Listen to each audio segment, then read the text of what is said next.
কেমন আছেন সবাই? আশা করি যে যেখান থেকে আমার এই এপিসোডটি দেখছেন সবাই ভালো আছেন এবং সুস্থ আছেন।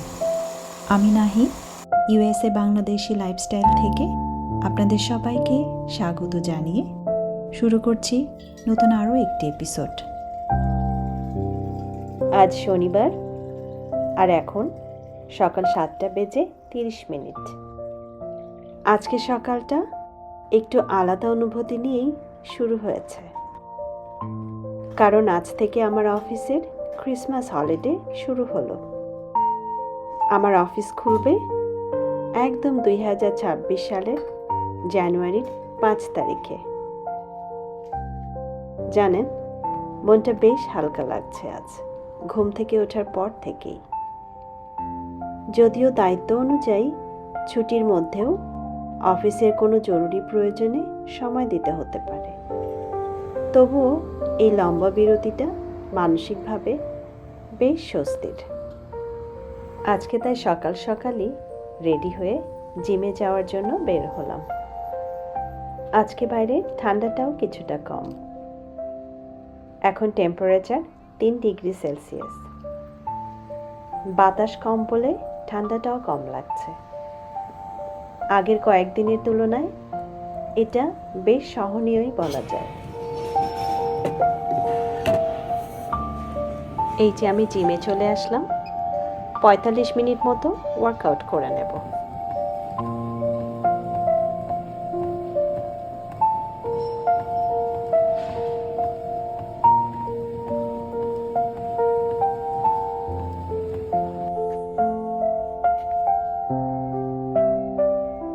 ওয়ার্কআউট শেষ করে মনের সাথে শরীরটাও হালকা লাগছে বেশ। হাঁটতে হাঁটতে তাই ঢুকে পড়লাম পাশের এই নার্সারিটায়। নার্সারিতে যতবারই ঢুকি ততবারই ভালো লাগে। প্রতিবারই নতুন কিছু চোখে পড়ে, আর অনেক সময় শেষ মুহূর্তের অনেক সেলও থাকে। কিন্তু আজ এখানে ঢুকে একটা জিনিস দেখে মনটা হঠাৎ ভারী হয়ে গেল। এই যে ক্রিসমাস ট্রিগুলো কিভাবে গোড়া থেকে কেটে সাজিয়ে রেখেছে, দেখতে সুন্দর হলেও ভেতরে ভেতরে খুব খারাপ লাগছে।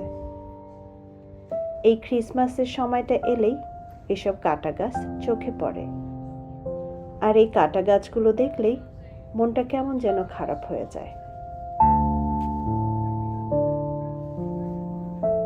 আমরা সবাই এগুলোকে ক্রিসমাস ট্রি নামেই চিনি, কিন্তু আসলে এগুলো পাইন বা ফার প্রজাতির গাছ, তাই দামও তুলনামূলকভাবে বেশ চড়া। আমি দেখলাম কোনোটা $50 ছিল, আবার কোনোটা $65। এখন সিজনের শেষের দিকে এসে কিছুটা মনে হয় কমানো হয়েছে। বহু বছর আগে ইউরোপে এই গাছ ঘরে সাজানোর প্রথা শুরু হয়। সবুজ গাছকে জীবনের প্রতীক হিসেবে ধরা হতো, আর ধীরে ধীরে কখন যেন এটা ক্রিসমাস সেলিব্রেশনের অংশ হয়ে যায়। এখনো অনেক পরিবার আসল গাছ ব্যবহার করে, আবার অনেকে কৃত্রিম গাছ ব্যবহার করেন পরিবেশ রক্ষার জন্য। এই যেমন আমার ঘরে সেদিন দেখেছিলেন, সেটা হচ্ছে কৃত্রিম ক্রিসমাস ট্রি। একটা মজার তথ্য শেয়ার করি। আমি এখানে বাড়ি কেনার আগে জেনেছিলাম যেসব বাড়ির সামনে বড় পাইন বা এমন সবুজ গাছ থাকে, সেসব বাড়ির দাম নাকি অনেক সময় একটু বেশিই হয়, কারণ গাছ থাকলে বাড়িটা দেখতে সুন্দর লাগে, তাতে পরিবেশও ভালো থাকে। আর সত্যিই তো, মানুষ তখন মানসিকভাবেও এমন বাড়ির দিকেই তো বেশি আকৃষ্ট হবে, তাই না? ভাবলে অবাক লাগে, গাছ শুধু সৌন্দর্যই না, বাড়ির মূল্যেও বিশেষ প্রভাব ফেলে।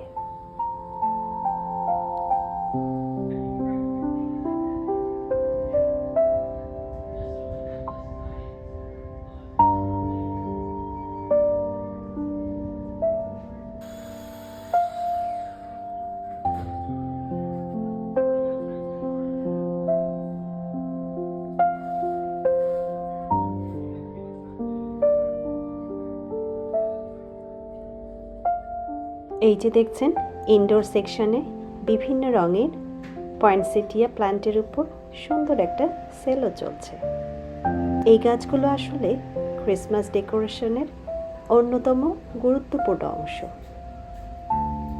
এখানে ক্রিসমাস এলেই ঘর সাজাতে এই গাছটা খুব জনপ্রিয়, বিশেষ করে লাল আর সাদা রঙেরটা। রঙিন এই পাতাগুলো ঘরের ভেতর একদম ফেস্টিভ অনুভূতি এনে দেয়। তাই আমিও সুযোগটা কাজে লাগালাম। সেল দেখে ঘরের জন্য দুটো পয়েন্টসেটিয়া প্ল্যান্ট নিয়ে নিলাম, লাল আর সাদা রঙের। জানালার পাশে রাখলে ঘরটা যেন আরও উজ্জ্বল আর আরও প্রাণবন্ত হয়ে ওঠে। এই যে দেখুন, নার্সারি থেকে বের হতেই গুড়ি গুড়ি বৃষ্টি শুরু হয়ে গেল। বাসায় যেতে যেতেই তো ভিজে যাব। এমনিতেই আমার বেশ ঠান্ডা লেগে গেছে। এই বৃষ্টিতে ভিজলে আমার অবস্থা আরও খারাপ হবে। তাই স্বপ্নকে ফোন করে বলতেই ও গাড়ি নিয়ে গিয়ে আমাকে বাসায় নিয়ে আসলো। এই যে মিনি বাবুকে দেখেন জানালার পাশে বসে বৃষ্টি দেখছে। মিকিও হয়তো অন্য কোনো জানালার ধারে বসে ঝড় বৃষ্টি দেখছে। ভাবছি গাছ দুটো এই জানালার কাছেই রাখবো, কারণ দিনের বেশিরভাগ সময়টাই আমার এখানে কাটে। যেহেতু এখানে কিচেন, তাই রান্না করতে করতে অফিসের কাজ বা অফিসের কাজ করতে করতেই রান্না, দুটোই আমি খুব সহজেই এই ফ্লোর থেকেই সামলে নিতে পারি। আর এখন এই প্ল্যান্টগুলোর রঙিন পাতাগুলো এই জায়গাটার উষ্ণতা আরও বাড়িয়ে দেবে। এখানকার এই ছোট ছোট পাম্পকিনগুলো এখন সরিয়ে একটু জায়গা করে নিচ্ছি। কিন্তু কি আশ্চর্য, এতদিন ভেবেছিলাম এগুলো বুঝি মাটির বা সাজানোর কিছু। আজ এগুলো সরাতে গিয়ে দেখলাম এগুলো আসলেই পাম্পকিন। এই যে দেখুন, একটা তো নষ্টও হতে শুরু করেছে।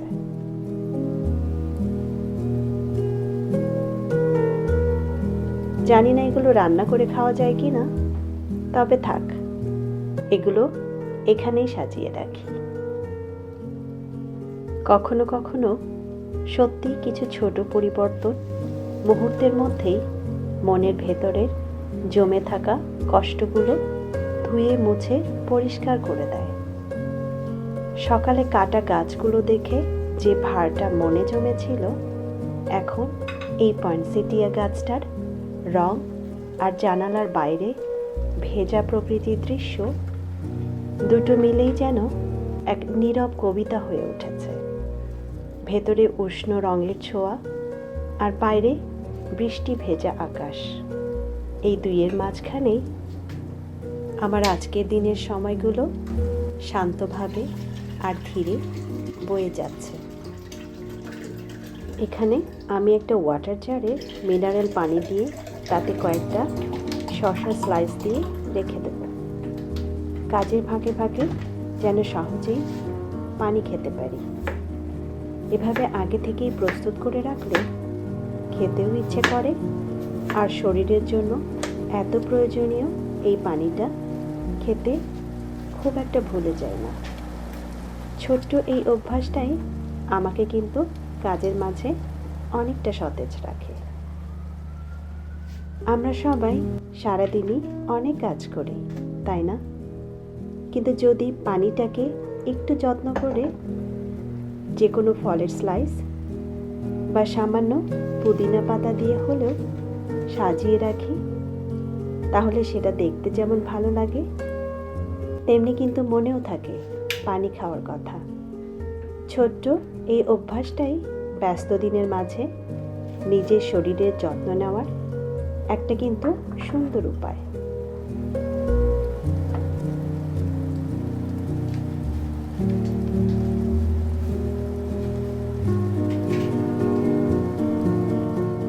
চলুন এখন একটু রান্না করে নেই এই পর্গি মাছগুলোকে।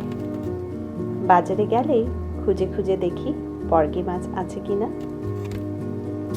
বাইরে বৃষ্টি ঝরছে আর ঠান্ডা হাওয়া, আর আমি ঘরের মধ্যে রান্না করছি। দেশীয় সব মশলা দিয়ে টমেটো আলু দিয়ে মাছের ঝোল। টমেটোগুলো আমাদের বাগানের টমেটো, যেগুলোকে ফ্রিজ করে রেখে দিয়েছিলাম। আর আজকে রান্নাটা করব তেলে কালো জিরা ফোড়ন দিয়ে। আমার মা বলেছে, যেহেতু খুব বেশি ঠান্ডা লেগেছে আমার, তাই খাবারে কালো জিরার ব্যবহারটা একটু বেশি করতে। আজ আমি আরও একটি চমৎকার ঘরোয়া টিপস শেয়ার করি আপনাদের সাথে। আমার চ্যানেলের একজন নিয়মিত ভিউয়ার আছেন, যিনি নিজেও একটি চ্যানেল চালান। ওনার চ্যানেলটির নাম হচ্ছে জীবন শিখা এভরি মোমেন্ট। তিনি বাসক পাতা দিয়ে হোম রেমেডি তৈরি করেছেন, যা এই সিজন পরিবর্তনের সময় কাশি বা ঠান্ডার জন্য খুবই উপকারী। আমেরিকায় তো সরাসরি বাসক পাতা পাওয়া যায় না, তবে আপনারা যারা দেশে আছেন তারা চাইলে তার চ্যানেলে গিয়ে এই রেমেডি কিভাবে উনি তৈরি করেছেন সেটা দেখতে পারেন। আমি নিজে বাংলাদেশে থাকাকালীন ঠান্ডা বা কাশি দূর করার জন্য বাসক পাতা ব্যবহার করেছি, আর আমি দেখেছি এটি কিভাবে কাজ করে। এটি একটি সহজ, প্রাকৃতিক এবং কার্যকর হোম রেমেডি। এই একের পর এক মশলাগুলো দিতে দিতে আমার এক কথা মনে পড়ে গেল। আমার এক আমেরিকান কলিগ যেদিন জানলো আমি বাংলাদেশ থেকে এসেছি, সেদিন গল্প করতে করতেই বলছিল তার হাজবেন্ড নাকি ইন্ডিয়ান, আর কিছুদিন আগে তার শাশুড়ি ভারত থেকে ওনাদের বাড়িতে বেড়াতে এসেছিলেন। আর স্বাভাবিকভাবেই ছেলে অনেক দিন পর মায়ের হাতে রান্না খেতে চেয়েছে, আর মাও কি যে আনন্দ নিয়ে প্রায় প্রতিদিনই নাকি রান্না করেছেন। আমার সেই কলিগ হেসে হেসে বলছিল তার শাশুড়ি নাকি প্রতিদিন রান্নায় একই ধরনের মশলা ব্যবহার করতেন, যেমন পেঁয়াজ, রসুন, আদা, জিরা, ধনিয়া, আর ঝাল তো আছেই। আমি তখন মজা করে জিজ্ঞেস করলাম, তুমি আর তোমার বাচ্চারা তাহলে কি খেতে? সে বলল, ঝাল দেওয়ার আগে নাকি ওনার শাশুড়ি ওনাদের জন্য আলাদা করে খাবার তুলে রাখত। আমি সেদিন বুঝতে পারিনি ওটা সে খুশি হয়ে বলছিল নাকি একটু কষ্টের সুরেই। কিন্তু তখনই আমার মনে হলো, আমরা তো আসলে একই কাজ করি, তাই না? আমাদের প্রায় সব রান্নাতেই এই একই মশলাগুলোই থাকে। কোথাও ঝাল একটু কম, কোথাও একটু বেশি, কোথাও আদা বেশি, কোথাও রসুন, কিন্তু ঘুরে ফিরে এই মশলাগুলোই ব্যবহার করি। আর সম্ভবত এই কারণেই আমাদের রান্না আমাদের কাছে এত সুস্বাদু আর এত আপন লাগে। কারণ এই মশলার গন্ধের মধ্যেই তো লুকিয়ে থাকে আমাদের ঘর, আমাদের শৈশব আর মায়ের হাতের রান্নার স্মৃতি। এই সাধারণ মশলাতেই তৈরি হয় অসাধারণ স্বাদ, আর সেই স্বাদের সাথেই জড়িয়ে থাকে অনেক হাসি, গল্প আর ভালোবাসা। রান্নাঘরের বাইরে কাঁচের জানালায় বৃষ্টি পড়ার শব্দ, আর এদিকে ঘরের মধ্যে মাছের ঝোলের টকবক শব্দ, আর চারপাশে ছড়িয়ে পড়েছে সেই চিরচেনা মশলার গন্ধ। আমার কি মনে হচ্ছে জানেন, এই মশলার গন্ধে দূর থেকেও এক বাঙালি আর এক বাঙালির বাসা খুঁজে বের করতে পারবে, কোনো অ্যাড্রেস বা জিপিএস ছাড়াই, তাই না? আজকের এই এপিসোডটি এখানেই শেষ করছি। আবার কথা হবে এমনই কোনো নতুন গল্প নিয়ে। কিন্তু বিদায় নেবার আগে ওই যে দেখুন, জানালা দিয়ে ঝড় বৃষ্টির মধ্যেও মাথা উঁচু করে দাঁড়িয়ে আছে কিছু পাইন গাছ। আর সকালবেলা নার্সারিতে যে পাইন গাছগুলো দেখলাম গোড়া থেকে কাটা পড়ে আছে।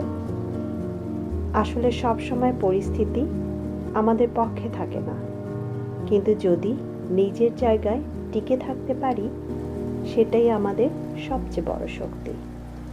বৃষ্টি যেমন চারপাশ পরিষ্কার করে দেয়, তেমনি জীবনের কঠিন সময়গুলো আমাদের ভেতরের শক্তিটাকে আরও মজবুত করে তোলে। সবাই নিজের মনোবল শক্ত রাখবেন, ভালো থাকবেন, সুস্থ থাকবেন। এই শুভকামনায় আজকের মতো বিদায় নিচ্ছি। শুভরাত্রি।